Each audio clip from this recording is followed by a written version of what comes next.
Paano i-chase ang lalaki? Never chase. Nung last time, di ba nandito ka? Kung yung ano, hindi ko malaman eh. Nasa live yun eh. I-share ko kaya yun. Yung tungkol dun sa mata. Dapat, pag tumingin ka, iba yung treatment mo sa kanya. Yung tingin mo sa kanya, iba lang. Diba? Sabi ng asawa ko, ganun daw yung nagustuhan niya sa akin eh. Iba ako tumingin sa kanya and iba sa iba.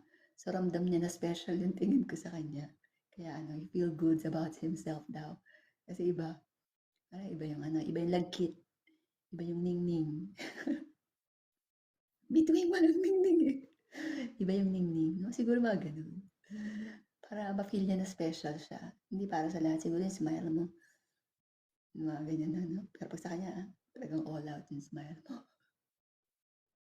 Nasa na to, never chase. Dahil kung para sa'yo talaga yan.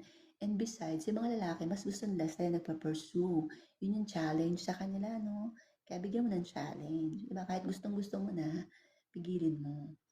Para ma-challenge yung tao sa'yo. Pero wag naman too much, no? Yung kapag may sinabi na mga ganito, na mga ganyan na, huwag masyadong sobrang pakipot.